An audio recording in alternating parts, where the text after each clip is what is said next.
Very good evening everyone, कैसे हैं आप सभी लोग। Today we starting with the organisation behaviour. जल्दी सभी लोग जुड़ जाइए।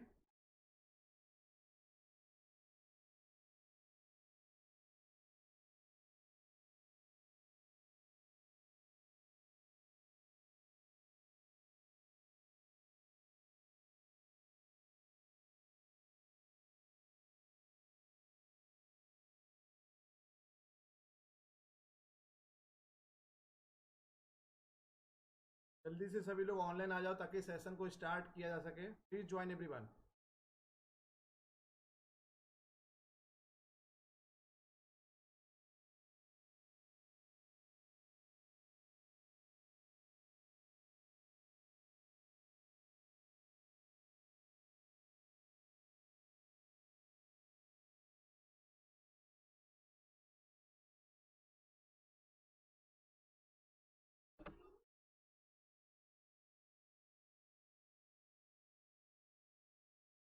आवाज आ रहा है? आप लोग चेक करिए एक बार, आवाज क्लियर आ रहा है?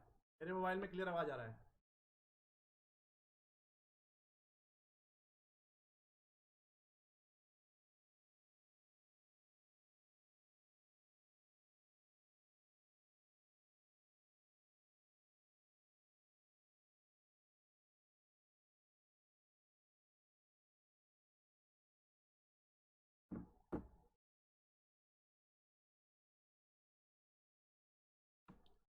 तो we are starting the what is all about the organisation behaviour. HRM हमने पूरा खत्म कर दिया। टेस्ट होगा कि कल क्लास टेस्ट नहीं हो पाया तो बहुत जल्दी टेस्ट होगा। आप अपनी तैयारी पूरी रखिए। किसी भी दिन टेस्ट बिना बताए हो सकता है आपका आज के बाद। ठीक है। तो व्हाट इज ऑर्गेनाइजेशन बिहेवियर, तो आपको इसके आज के लेक्चर के बाद क्या समझ में आएगा? ऑर्गेनाइजेशन बिहेवियर क्या होता है, describe what managers do, managers क्या करते हैं, explain the value of the systematic duty of the OB, list the major challenges and opportunities for managers to use the OB concept, identify the contribution made by the major behavioral science discipline to OB, describe why managers require a knowledge of OB,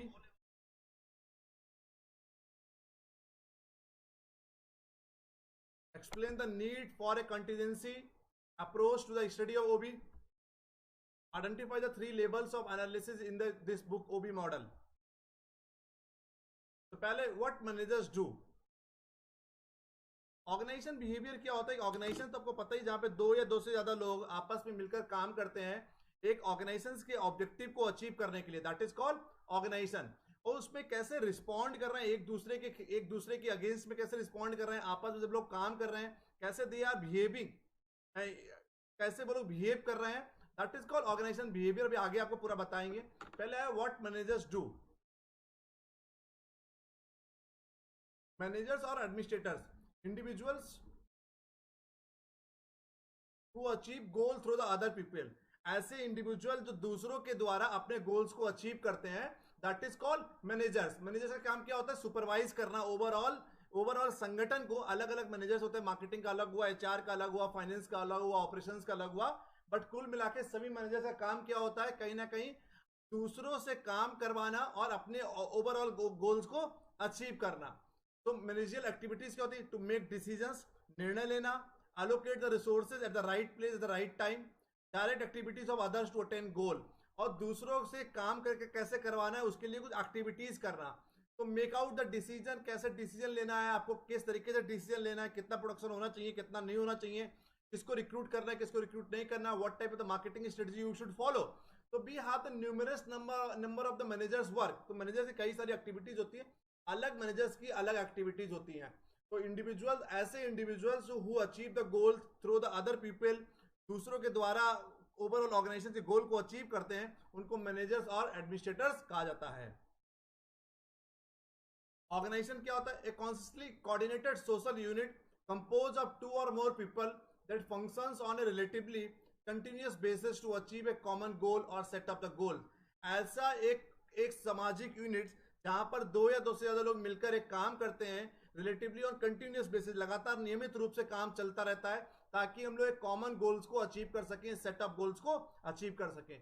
तो whatever the goals has been allocated by the top level management, जो भी goals और top level management के द्वारा allocate किए गए हैं। ऐसे गोल्स को अचीव कैसे करते हैं? जब 2 या 2 से ज्यादा लोग मिलकर या आपस में मिलकर एक कंटिन्यूसली काम करते रहते हैं, तो उसको क्या बोलते हैं? ऑर्गेनाइजेशन। मैनेजमेंट फंक्शंस क्या होते हैं? नॉर्मली भाई planning, organising, controlling, leading, staffing, directing. 5 major होते हैं ना, planning, organising, controlling, staffing, directing. यहाँ पर मैनेजमेंट में हमने लीडिंग भी बोल दिया है। प्लानिंग क्या होता है? Planning is what to do, how to do, why to do, किस तरीके से काम करना है, कौन करेगा, क्यों करेंगे, कैसे करेंगे, कब करा जाएगा। तो process that include defining the goals, establishing the strategy, developing plans to coordinate the activities. उसको हम लोग बोलते हैं प्लानिंग। हम लोग गोल्स को डिफाइन करते हैं, गोल्स को डिफाइन करेंगे, स्ट्रेटजीज को स्टेब्लिश करेंगे, developing plans to coordinating the activities. और हम लोग प्लान और जितनी भी एक्टिविटीज है उनको सबको हम लोग कोऑर्डिनेट करेंगे, जिससे कि हम लोग प्लान्स को एग्जीक्यूट कर सकें, प्लान्स को अपने आप को इंप्लीमेंट कर सकें। तो planning is all about how to do, why to do, when to do, where to do, whom to do. तो कई सारे क्वेश्चंस दिमाग में उठते हैं जब हम लोग प्लानिंग की बात करते हैं। तो process that includes defining the goals, establishing the strategy and developing the plans to coordinating the activity, that is called planning. आगे बात करते हैं organising. Determine what task are to be done, who is to them, who is to do them, कौन करेगा उसको, how the task are to be grouped, किस तरीके से हम लोग टास्क को एक ग्रुप में करेंगे, हु रिपोर्ट टू हुम, कौन किसको रिपोर्ट करेगा, and where decision are to be made, और डिसीजंस कहां पर लिए जाएंगे। तो ऑर्गेनाइजिंग मतलब हम लोग चीजों को ऑर्गेनाइज करना है। हिंदी मीडियम के जो बच्चे उनको पता होगा, आयोजन करना बोला जाता है ऑर्गेनाइजिंग को। तो हम लोग यहाँ पर आयोजन करने की कोशिश करते हैं। Organising, what task are to be done, कौन कौन से काम किए जाएंगे, कौन उसको करेगा, कैसे करेंगे हम लोग, किस तरीके से हम लोग काम को ग्रुप करेंगे। जैसे मार्केटिंग के काम हमने मार्केटिंग डिपार्टमेंट में दे दिए, एचआर डिपार्टमेंट के recruitment, selection, placement, training, development. तो how the task are to be grouped, who report to whom, कौन किसको रिपोर्ट करेगा, लेबर किसको रिपोर्ट करेगी, सुपरवाइजर किसको रिपोर्ट करेगा, मैनेजर किसको रिपोर्ट करेगा। तो these all the things we have to do in organising. Leading, a function that include motivating employees, directing others, selecting the most effective communication channel and resolving the conflict। तो leading मतलब employees को motivate करना, lead करना, actually direct करना, इसको हम लोग directing भी बोलते हैं, निर्देशन करना। तो directing others, selecting the most effective communication channels, resolving the conflict. तो हम लोग डायरेक्टिंग में हम लोग को एक दिशा निर्देशन देना है, एक मोस्ट इफेक्टिव कम्युनिकेशन चैनल्स को हम लोगों को चूज करना है, और वट एवर द कॉन्फ्लिक्ट, जो भी कॉन्फ्लिक्ट है उन कॉन्फ्लिक्ट को हमको रिजॉल्व करना है। Controlling, monitoring the activities to ensure that they are being accomplished as planned and correcting any significant deviations। Controlling में हम लोग क्या करते हैं? नियंत्रण करना। किस तरीके से नियंत्रण करेंगे? मतलब जो कुछ भी आपने ऑब्जेक्टिव सेट किए थे उसको देखेंगे वो ऑब्जेक्टिव आपने अचीव कर पाया या नहीं कर पाया। जो भी टारगेट सेट किए थे आपने, वेदर यू हैव अचीव दो टारगेट्स और नॉट। तो हम लोग को एक लास्ट में हम लोग कंट्रोलिंग के तहत हम लोग हर चीज को कंट्रोल करने की कोशिश करते हैं कि what ever you have set, what ever you have decide, weather you have achieve those things और नॉट। कि अगर कोई डेविएशंस है, उसमें कोई उतार चढ़ाव है, कोई ऊपर नीचे कोई चीज है, तो कितना ऊपर नीचे है। आपने 100 माना था कि 100 मार्कर सेल करेंगे एक महीने में, whether you have achieve the target आप to sell the 100 marker, whether it's 110 or 90 और 70 और 80। तो कंट्रोलिंग में हम लोग क्या करते हैं? तो पूरे ओवरऑल जो सब कुछ काम किया है उस काम को हम लोग कंट्रोल करते हैं, और एक स्टैंडर्ड से हम लोग उसको क्या करते हैं, जो स्टैंडर्ड सेट किया था उसको एक्चुअल के साथ हम लोग रिलेट करते हैं। एक्चुअल काम क्या हुआ, स्टैंडर्ड क्या सेट किए थे, उन दोनों को हम लोग मैच आउट करेंगे, फिर देखेंगे क्या डेविएशंस है। तो monitoring activities to ensure that they are being accomplished as a plan and correcting any significant deviation. Means work managerial roles क्या होता है? Figurehead, leader, liaison. जो इंटरपर्सनल मीन्स वर्क ने मैनेजर रोल को 3 भागों में डिफाइन किया है। बहुत बार क्वेश्चन पूछा था कि मीन्स वर्क का मैनेजर रोल्स क्या है। Interpersonal, symbolic head required to perform a number of routine duties of a legal or social nature.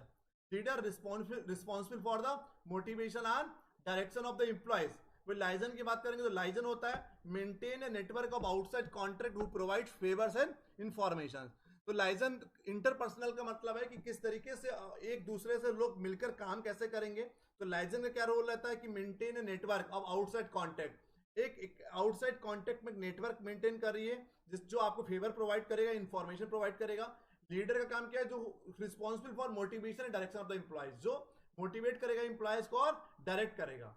Figure head का काम क्या है, जो फिगर हेड जो मेन हेड है, symbolic head required to perform a number of routine duties of a legal और social nature. ये हो गया इंटरपर्सनल। इंफॉर्मेशनल की बात करेंगे तो मॉनिटर, डिसेमिनेटर और स्पोक्स पर्सन। इंफॉर्मेशनल में कौन कौन होते हैं, मॉनिटर होते हैं, receive the wide variety of the information, कई सारे अलग अलग टाइप्स की इंफॉर्मेशन को रिसीव करता है। Serve as a nerve centre of internal and external information of the organisation, तो एक नर्व सेंटर के रूप में काम करता है। Serve as a nerve system of internal and external information of the organisation, receive the wide variety of the information. Disseminator का काम क्या होता है, transmit information received from outsiders or from other employees to members of the organisation. Transmit information, ऐसी सभी information जो आप outsider से रिसीव कर रहे हैं या अदर एम्प्लॉयज से रिसीव कर रहे हैं, उसको ट्रांसमिट करना, उसको दूसरों को बताना आपने। स्पोक्स पर्सन का क्या काम होता है, transmit information to the outsiders on organisation plan, policies, actions and result. Serve as an expert on organisation industry, ये लोग एज ए एक्सपर्ट काम करते हैं। ये लोग ऑर्गेनाइजेशंस की पॉलिसीज के बारे में, ऑर्गेनाइजेशंस के प्लान के बारे में, ऑर्गेनाइजेशंस के एक्शंस के बारे में, ऑर्गेनाइजेशन के रिजल्ट के बारे में बाहर लोगों को बताते हैं, मीडिया को बता रहे हैं, या जो भी कंसर्न एजेंसीज हैं, कंसर्न डिपार्टमेंट्स हैं, उनको बता रहे हैं। Those persons are called spokesperson. अब डिसीजनल में कौन होता है, entrepreneur, search organisation and its environment for opportunities, initiate project to bring about change. Entrepreneur कौन होता है, तो डिसीजनल में आया entrepreneur, disturbance handler, resource allocator and negotiator. Entrepreneur का क्या रोल होता है इसमें, search organisations and its environment for opportunities and initiate project to bring about changes. Disturbance handler का काम क्या होता है, रिस्पॉन्सिबल फॉर करेक्टिव एक्शन, एक सही एक्शन लेना। When organisation face important and unexpected disturbance, ऐसे समय में एक सही डिसीजन लेना जब ऑर्गेनाइजेशन कोई अनएक्सपेक्टेड डिस्टर्बेंस फेस कर रहा है, मार्केट में डिमांड है, उसके बाद भी अब सप्लाई नहीं दे पा रहे हैं, या मार्केट में डिमांड खत्म हो गई, तो किस तरीके से ओवरऑल आप अपनी इंडस्ट्रीज को मेंटेन करेंगे। तो it can be numerous number of the reasons of disturbance. तो अनएक्सपेक्टेड डिस्टर्बेंस जो आते हैं उसमें ओवरऑल कैसे आप हैंडल करेंगे सिचुएशंस को। फिर रिसोर्सेज एलोकेटर, मेक्स और approve significant organisational decision. Negotiator क्या होता है, responsible for representing the organisation at a major negotiation. तो नेगोशिएटर का काम होता है कि कोई कुछ भी नेगोशिएट करनी है, responsible for representing the organisations at a major negotiation, that is called negotiator. अब आया management skills. Technical, the ability to apply specialised knowledge और expertise, that is called technical skills. Human skills क्या होता है, the ability to work with, understand, motivate other people both individually and in group. तो management skills में आपके पास technical skills होनी चाहिए। हम तो बेटा बहुत तेज बोल रहे हैं, तो आप अपना उसकी आवाज वॉल्यूम फास्ट करिए, हो सकता है आपकी तरफ से दिक्कत हो, ऐसा कोई दिक्कत नहीं है।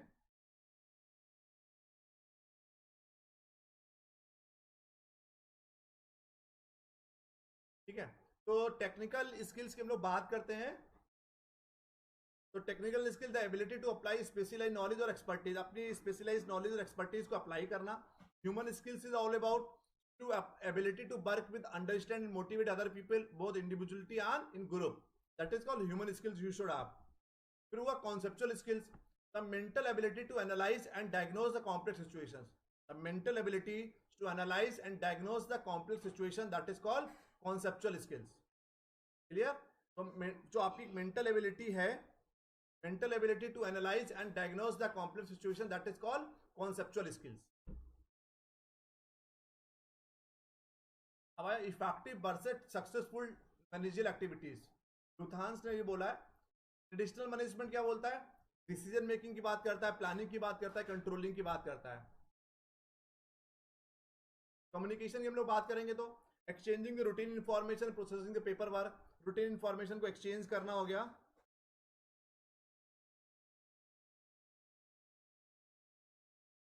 ठीक है, तो communication, exchanging routine information and processing the paper work, And we will talk about the HRM, human resources management, motivating, discipline, managing conflict, staffing.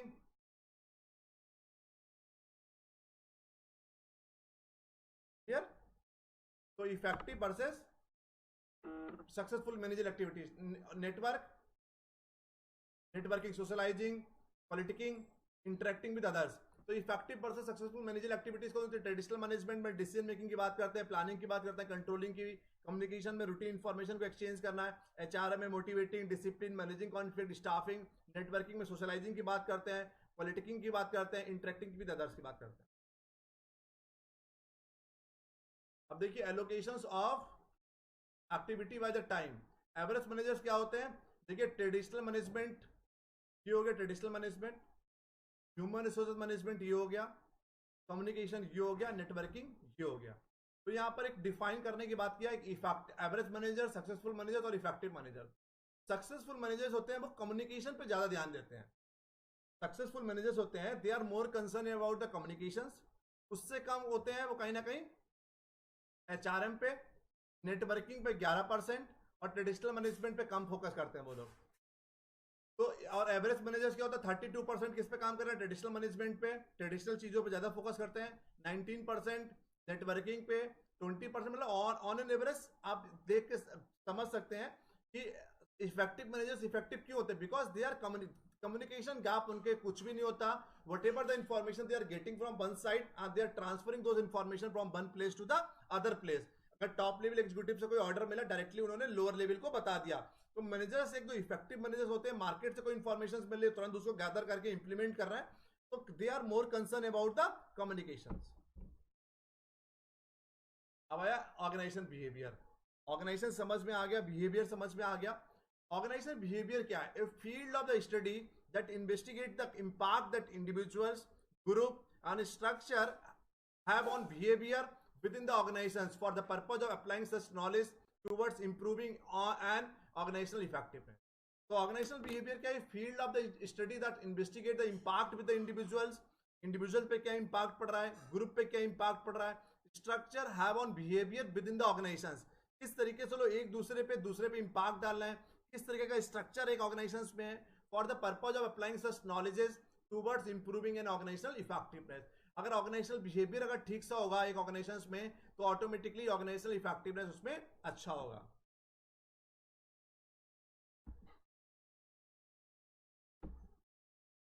अब है replacing the intuition with the systematic study. Intuition का होता है feeling it not necessarily supported by the research. होता है कि intuition हो रहा है हमको, तो feeling not necessarily supported by the research, that is called intuition. भाई सिस्टमैटिक स्टडी की हम लोग बात करते हैं, looking at a relationship, attempting to attribute causes and effect and drawing the conclusion based on the scientific evidence provide a means to predict behavior. तो systematic study में हम लोग क्या करते हैं? Looking at a relationship, attempting to attribute causes and effect, drawing the conclusion based on the scientific evidence and provides a means to predict the behaviour. तो intuition is all about feeling not necessarily supported by the research. कोई research से supported नहीं होता, कोई उसके पीछे कोई database नहीं होता, कुछ जो आपको इंट्यूशन होती है ऐसे कुछ दिमाग में आया कि इंट्यूशन हो रहा है. और सिस्टमेटिक स्टडी की हम लोग बात करते हैं, we have some certain relationship with the past data and the future data, attempting to attribute the causes and effect, ऐसा होगा तो ऐसा होगा, drawing the conclusion based on the scientific evidence, provides a means to predict the behaviour. Replacing the intuition with the systematic, pro conceived notions not equal to the fact. होता ही है, preconceived notions होते हैं that they always is not equal to the fact. Towards an OB discipline. Organisations behaviour की discipline क्या है? यही सब सिलेबस भी है जो आप नेक्स्ट इस स्लाइड में देख रहे हैं, that is all about the समाउ आप यही सिलेबस पढ़ेंगे. सोशियोलॉजी में हम लोग क्या क्या ऑर्गेनाइजेशन ओबी सब जगह इंपॉर्टेंट है. सोशियोलॉजी में group dynamics, work team, communication, power, conflict, inter group, formal organisation theory, organisational technology, organisation change, organisational culture. Social psychology की हम लोग जहां पर बात करते हैं,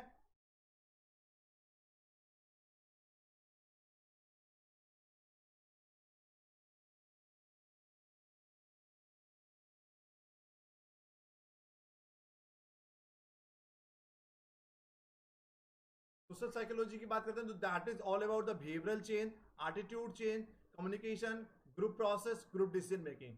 एंथ्रोपोलॉजी की हम लोग बात करते हैं, कॉम्पिटिटिव वैल्यूज, हम लोग दो लोगों के बीच में कंपैरिजन करते हैं, competitive attitudes, cross cultural analysis, organisational culture, organisational environment. फिर पॉलिटिकल साइंस की हम लोग बात करते हैं तो conflict between the two person, intra organisational politics और पावर की बात करते हैं। क्लियर? तो ये देखिए, ये दिस दिस क्लियर, इन दोनों से मिलकर क्या बना? ग्रुप। क्लियर? तो group and organisational system and psychology. Group के बाद study of the organisational behaviour, individual.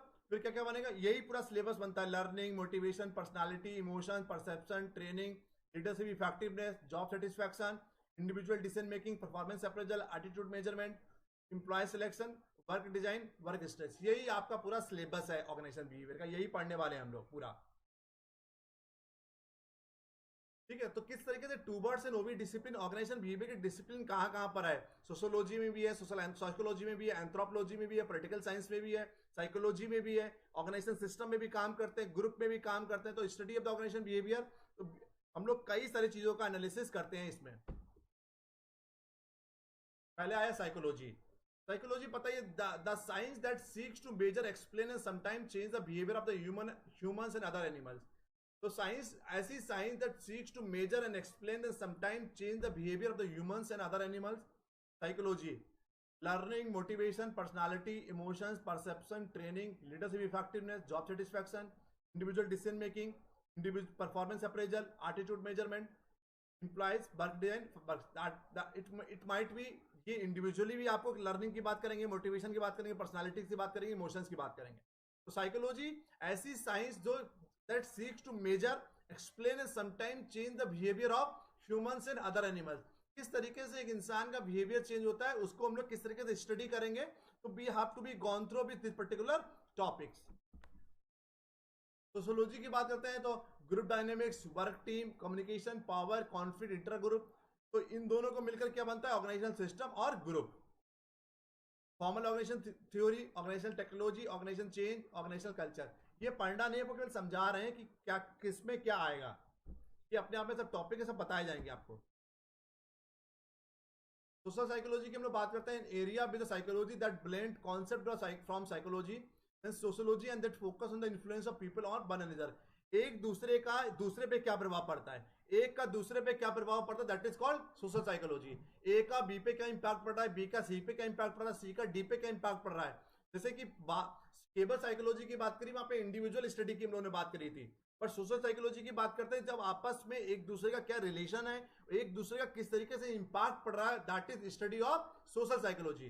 कैसे बिहेवियरल चेंज हो रहा है, एटीट्यूड कैसे चेंज हो रहा है, communication, group process, group decision making, ये ग्रुप में होता है।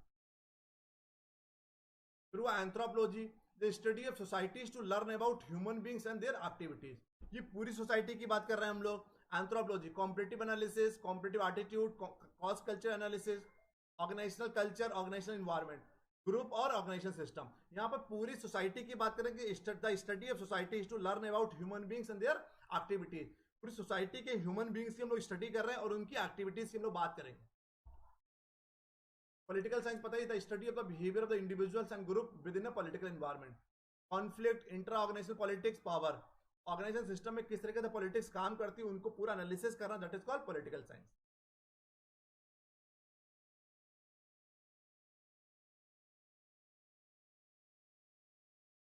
तो बेसिक्स आज हम आपको केवल इतना ही पढ़ाएंगे, ठीक है। कल इसमें बहुत कुछ है, ये आप पे काम का नहीं है।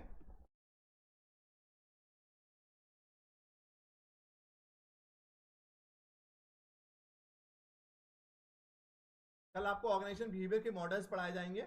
आज का लेक्चर इतना ही होगा। कल से प्रॉपर 6 बजे क्लास चलेगी, आप टाइम नोट कर लीजिए, फिक्स 6 बजे कल से क्लास चलेगी।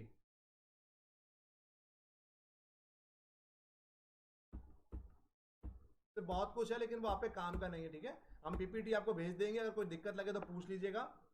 और अभी तक की जो नोट्स नहीं मिले वो आज हम सब आपको भेज देते हैं रात में, ठीक है। तो कल आपका 6 बजे क्लास चलेगी, जो भी कुछ दिक्कत है वो व्हाट्सएप पे पूछ लीजिएगा, ठीक है। तो once again thank you so much for joining, goodbye, take care.